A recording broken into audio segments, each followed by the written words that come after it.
രാവിലെ 10 മണിക്കാണ് നേരത്തെ മേഘ സൂചിപ്പിച്ചതുപോലെ തന്നെ മുഖ്യമന്ത്രി ഇതിൻ്റെ ഉദ്ഘാടന ചടങ്ങ്. ആ ഉദ്ഘാടന ചടങ്ങിന് വേണ്ടിയുള്ള എല്ലാ തയ്യാറെടുപ്പുകളും വേദി 1 സൂര്യകാന്തിയിൽ തയ്യാറായി കഴിഞ്ഞു. അതിനുശേഷം ഫസ്റ്റ് ഐറ്റമായിട്ട് വരുന്നത് മോഹിനിയാട്ടമാണ്. ഈ മോഹിനിയാട്ടത്തിന് ശേഷം എല്ലാ വേദികളും ഇന്ന് ഉണരും എന്നുള്ളത് തന്നെയാണ്. 25 വേദികളിലും ഇന്ന് മത്സരം ആരംഭിക്കുന്നുണ്ട്. 5 ദിവസമാണ് ഇനിയുള്ള 5 രാപ്പകലുകൾ കലാപൂരമായി തൃശ്ശൂരിൽ അരങ്ങേറാൻ പോവുകയാണ്. അപ്പോൾ അതിൻ്റെയൊക്കെ ഒരു സന്തോഷത്തിലും കാത്തിരിപ്പിലുമാണ്. മനു, എന്ത് പറയുന്നു? നമ്മുടെ കലോത്സവം സ്റ്റുഡിയോ നിങ്ങൾ കണ്ടിട്ടുണ്ടാകും. പ്രേക്ഷകരൊക്കെ എന്താണ് പറയുന്നതെന്നും കൂടെ കേൾക്കാൻ ഞങ്ങൾക്കും ആഗ്രഹമുണ്ട്. കാരണം അവരും കാത്തിരിക്കുകയായിരിക്കും. കലോത്സവം എന്ന് പറയുന്നത് നമുക്കെപ്പോഴും എല്ലാ വർഷവും നമ്മൾ കാണാറുള്ളതാണ്. പക്ഷേ ഓരോ വർഷം കാണുമ്പോഴും എന്തെങ്കിലുമൊക്കെ ഒരു ത്രില്ല് ഉണ്ടാവും, ഒരു പുതുമയുണ്ടാവും. പുതുതായിട്ട് എന്തെങ്കിലും കാണാൻ പോകുന്നത് പോലെയാണ്. ആനയെ എത്ര കണ്ടാലും കടലെത്ര കണ്ടാലും മതിയാവില്ല എന്ന് പറയുന്നത് പോലെയാണ് കലോത്സവം എത്ര കണ്ടു കഴിഞ്ഞാലും മതിയാവാത്തൊരു കാര്യമാണ്. അതെ, തീർച്ചയായും. തൃശ്ശൂരുകാർക്ക് ഒരു പ്രത്യേകത എന്നത് കഴിഞ്ഞ തവണ കപ്പ് കൊണ്ടുപോയത് തൃശ്ശൂരാണ്. പാലക്കാട് നിന്ന് ഒരു പോയിന്റിന് കപ്പ് എടുത്തുകൊണ്ട് ആ കപ്പിനൊപ്പം തന്നെ കലോത്സവത്തിന് തൃശ്ശൂർ വേദിയാകുന്നു എന്നൊരു പ്രത്യേകത കൂടിയുണ്ട്. ഇത്തവണയും അത് നോക്കണം. തൃശ്ശൂരാണോ, പാലക്കാടാണോ, കോഴിക്കോടാണോ? അതെ, ഏതായാലും പ്രൗഢഗംഭീരമായ ചടങ്ങാണ് 10 മണിക്ക് നടക്കാൻ പോകുന്നത്. അതിനൊപ്പം തന്നെ കലാമണ്ഡലത്തിലെ വിദ്യാർത്ഥികൾ അവതരിപ്പിക്കുന്ന നൃത്തരൂപമൊക്കെ തന്നെയും ഈ കലോത്സവ നഗരിയെ മറ്റൊരു പൂരപ്പറമ്പാക്കുമെന്നത് തീർച്ചയാണ് വിനിഷ. ഏതായാലും 10 മണിക്ക് കൃത്യം ഉദ്ഘാടനം. അതിനു പിന്നാലെ എല്ലാ വേദികളിലും മത്സരത്തിനായി ഉണരും.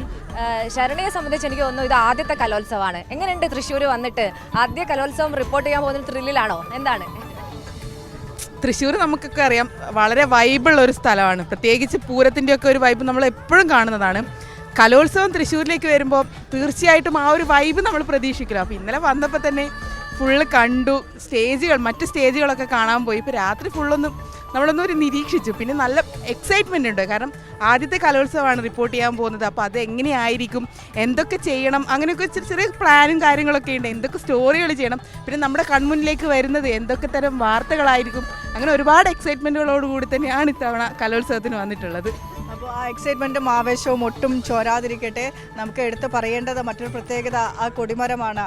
കലോത്സവത്തിൻ്റെ 64ാമത് സംസ്ഥാന സ്കൂൾ കലോത്സവത്തിൻ്റെ പതാക ഉയരാൻ പോകുന്ന കൊടിമരം. ആ 64 എന്ന ഡിജിറ്റ് വെച്ചിട്ടാണ് ആ കൊടിമരം തയ്യാറാക്കിയിട്ടുള്ളത്. ഒപ്പം തൃശ്ശൂരിൻ്റെ സാംസ്കാരിക തനിമ, പുലികളിയുടെ അരമണികൾ അതിൽ അടയാളപ്പെടുത്തിയിട്ടുണ്ട്. 64 എന്ന 4ൻ്റെ ഡിജിറ്റിൽ അരമണികളാണ് അടയാളപ്പെടുത്തിയിട്ടത്. ഈ 6 എന്ന ഡിജിറ്റ് വരുന്നത് വീണയുടെ ഷേപ്പിലാണ്. അപ്പോൾ അങ്ങനെ നിരവധി പ്രത്യേകതകൾ അതിനുമുണ്ട്. അപ്പോൾ എല്ലാ കലാപ്രതിഭകളെല്ലാം കൂടി നിൽക്കുമ്പോൾ ഇത് മാത്രം പറഞ്ഞാൽ പോരാ, ഒരു പാട്ടൊക്കെ പാടണമെന്നൊക്കെ നമ്മുടെ സുഹൃത്തുക്കളൊക്കെ പറയുന്നുണ്ട്. അപ്പം ഒരു പാട്ടൊക്കെ അങ്ങോട്ട് പാടാൻ പറയുന്നു. യെസ്, പിന്നെന്താ, തീർച്ചയായും നിരവധി പാട്ടുകാരികൾ എനിക്കൊപ്പം തന്നെ ഉണ്ടല്ലോ. ഞാൻ ഇവരുടെ നടുവിലേക്ക് കയറി നിൽക്കാൻ വരൂ. Swathi, good morning. വാ, കമോൺ.